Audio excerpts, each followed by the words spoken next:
देखिए, मसला ये है कि जब से मैंने मैदान सहाफ़त में कदम रखा है तो ये शायद एक इत्तेफाक है या कोई हमारी सहाफ़त में कोई प्रॉब्लम है या हमारी शख्सियत में कोई मैन्युफैक्चरिंग डिफ़ॉल्ट है कि पहली दफ़ा मैं नौकरी से निकला था 1994 में, तो पीपल्स पार्टी की हुकूमत थी।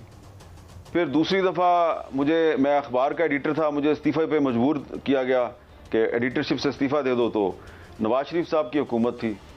फिर जब मेरे पे पाबंदी लगी तो परवेज़ मुशर्रफ साहब की हुकूमत थी, और फिर दोबारा जब मुझ पे पाबंदी लगी तो फिर पीपल्स पार्टी की हुकूमत थी। फिर जब मेरे पे मसले मसाइल हुए, हमला हुआ मेरे पे और गद्दारी का इल्ज़ाम लग गया, तो फिर नवाज शरीफ साहब की हुकूमत थी। उसके बाद फिर पीपल्स पार्टी की हुकूमत आई, फिर मसले मसाइल हो गए। फिर इमरान खान साहब की हुकूमत आई तो उस दौर में भी पाबंदी लग गई।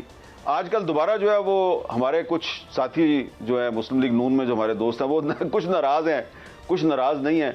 तो देखिए, मसला ये है कि पाकिस्तान में जो सहाफ़त है ना, ये इसलिए मुश्किल हो गई है कि सहाफ़त में पोलराइजेशन बहुत बढ़ गई है और हर सहाफ़ी से या टीवी एंकर से ये तवक्को की जाती है कि वो किसी ना किसी पार्टी को सपोर्ट करेगा। तो जब हम इमरान खान साहब जब वज़ीर आज़म थे, हम उन पर तनकीद करते थे कि भाई आप ये गलत कर रहे हैं, आप ये गलत कर रहे हैं, तो तहरीक इंसाफ के जो सोशल मीडिया पे जो उनके ट्रोल्स थे या उनकी जो साइबर फोर्स थी, वो कहती थी ये तो पटवारियों के लिफाफे हैं, इन्होंने तो मुस्लिम लीग नून से पैसे पकड़े हुए हैं।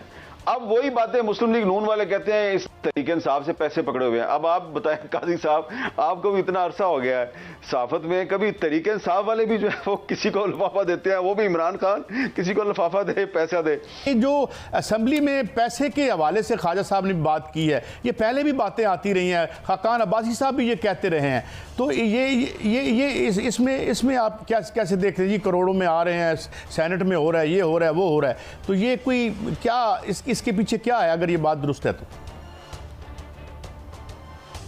देखें, अगर पाकिस्तान का वज़ीर आज़म शहबाज शरीफ है तो आपको घबराना नहीं चाहिए कि शायद किसी साबिक आर्मी चीफ को या साबिक DG ISI को पार्लियामेंट की किसी कमेटी के सामने या पार्लियामेंट में तलब किया जाएगा, क्योंकि शहबाज शरीफ साहब जो हैं उनके साथ आप लाख इख्तलाफ करें, लेकिन एक बात तो तय है ना, वो उसमें कोई मुनाफकत नहीं करते। वो अपोजिशन में हो, हुकूमत में हो, वो एक ही बात करते हैं कि वो इस्टेब्लिशमेंट के साथ अच्छे ताल्लुकात रखना चाहते हैं।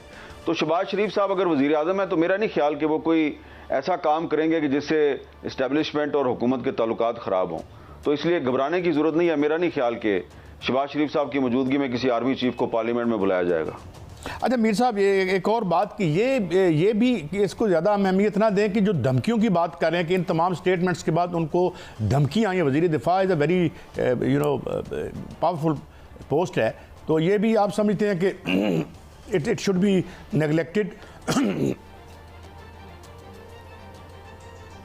देखें, एक कानूनी तरीका जो है उसके मुताबिक मामलात चल रहे हैं। मसलन फैज़ाबाद धरना केस जो है उसमें चीफ जस्टिस काजी फायज़ ईसा साहब जो हैं उन्होंने ये हुक्म दिया हुआ है कि ये इंक्वायरी की जाए कि फैज़ाबाद केस में जो उन्होंने फैसला सुनाया था उस पर अमल दरामद क्यों नहीं हुआ। उसको आप अमल दरामद केस कहते हैं। तो उसमें जनरल फैज़ के ख़िलाफ़ इंक्वायरी शुरू हुई है, उन्होंने अपना बयान रिकॉर्ड करवा दिया है, उसमें और भी लोगों ने बयान रिकॉर्ड करवाए हैं। तो एक तो वो मामला चल रहा है। दूसरा, जनरल फैज़ साहब के कोई भाई हैं नजफ साहब, उनके खिलाफ एक अलहदा इंक्वायरी चल रही है। तो लेकिन ये जो दो इंक्वायरियाँ हैं इसका पार्लियामेंट से कोई ताल्लुक नहीं है। एक इंक्वायरी सुप्रीम कोर्ट ने शुरू किया है, एक इंक्वायरी जो है वो काफ़ी पुरानी है और वो जो है चल रही है एंटी करप्शन की तरफ से। लेकिन जो इंक्वायरी नैब ने शुरू की थी, जो नैब में एक एप्लीकेशन दी गई थी जनरल फैज़ के ख़िलाफ़, तो वो इंक्वायरी खुली और फिर बंद हो गई। और वो उस वक्त बंद हुई जब शहबाज शरीफ साहब जो हैं वो इलेक्शन से पहले वज़ीर आज़म थे, और नैब जो है वो आपको पता है कि वो तो हुकूमत के कंट्रोल में है। तो मेरा नहीं ख्याल कि शहबाज शरीफ साहब जो हैं वो जनरल बाजवा या जनरल फैज़ के ख़िलाफ़ कोई ऐसा काम करेंगे कि जिससे किसी को ये कहने का मौका मिले कि ये जिस इदारे से वाबस्ता थे उस इदारे की जो साख है उस पर कोई हरफ आ गया। अच्छा मीर साहब, एक और बात, बड़ी कद्दावर शख्सियात सहाफ़त की दुनिया की वो हल्का 130 खोलने की बात कर रहे हैं। जो जावेद लतीफ़ साहब कहते हैं हमें हमारे लीडर ने सच बताने से रोक रखा है, हम बता सकते हैं कि हमें मियां साहब को पार्लियामान में आने से किसने रोका है। तो इसको आप कैसे देखते हैं? What is your take on this? देखिए, एक तरफ तो तहरीक इंसाफ है, वो दावा करती है जी कि पंजाब के कुछ हलकों में बड़ी धांधली हुई है, और ख़ास तौर पे वो NA 130 का बड़ा जिक्र करते हैं। दूसरी तरफ मुस्लिम लीग नून है, उसके बहुत से रहनुमा जो हैं वो बलूचिस्तान के कुछ हलकों की बात करते हैं। जाफर मंदोखेल साहब मुस्लिम लीग नून के सूबाई सदर हैं बलूचिस्तान में, उन्होंने खुद कहा है कि उनको 3 करोड़ रुपए दे के हरवाया गया है। इसी तरह पीपल्स पार्टी के भी एक मंदोखेल साहब हैं जो कराची से इलेक्शन हारे हैं, उनके पास अपना केस है, वो कहते हैं उनके खिलाफ धांधली हुई है। और इसी तरह सूबा खैबर पख्तूनख्वा में जो JUI है, अवामी नेशनल पार्टी है, इनके भी शिकवे शिकायतें हैं। अवामी नेशनल पार्टी कहती है कि पेशावर में बड़ी धांधली हुई है। तो मेरी राय ये है कि जब तहरीक इंसाफ भी कह रही है धांधली हुई है, जब पीपल्स पार्टी भी कह रही है धांधली हुई है, मुस्लिम लीग नून भी कह रही है धांधली हुई है, JUI और ANP भी कह रही है धांधली हुई है, BNP मैंगल भी कह रही है धांधली हुई है, महमूद अचकजई साहब भी कह रहे हैं धांधली हुई है, तो एक एक दो दो हलके जो हैं वो सबके जो है की फरमाइश पे खोल दिए जाएं, और 8-10 हलके जो हैं उनकी इंक्वायरी के लिए जुडिशल कमीशन बना दें। उसमें आप NA 130 भी शामिल कर लें, उसमें आप एक पेशावर की निशस्त डाल लें, एक कराची की डाल लें, एक कोयटा की डाल लें। तो लेकिन अगर आप सिर्फ कहेंगे कि जनाब सिर्फ 130 को खोलें, तो मेरा ख्याल है कि वो पॉसिबल नहीं है, काबिल अमल नहीं है। इस तरह के हालात व वाक़यात जो हैं वो सामने आ गए हैं कि जिससे कि जो निगरान हुकूमत का तस्वुर है उस पर मज़ीद एतराज़ात किए जा रहे हैं। मिसाल के तौर पर जो निगरान वज़ीर आज़म थे अनवारुल्लाह काकड़ साहब, वो सेनेट के इलेक्शन में उम्मीदवार बन गए हैं और वो चाहते हैं कि मुस्लिम लीग नून उनको इलेक्ट करे।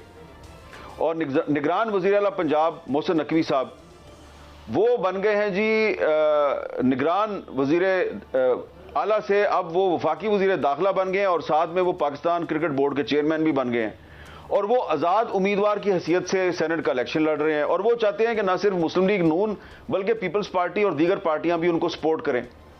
तो बकौल इरफान सिद्दीकी साहब के वो ये कह रहे हैं कि अगर जो निगरान हुकूमतों की अहम शख्सियात हैं वो अगर मौजूदा हुकूमत में भी शामिल हो जाएंगी तो इससे मौजूदा हुकूमत की क्रेडिबिलिटी जो है उस पे असर पड़ेगा, मौजूदा हुकूमत की साख मजरू होगी, और ऐसा लगेगा कि जो आप निगरान हुकूमत में आए थे तो आपने निगरान हुकूमत में आपने रह कर ऐसी खेती लगाई कि अब आप उसकी फसल काटना चाहते हैं।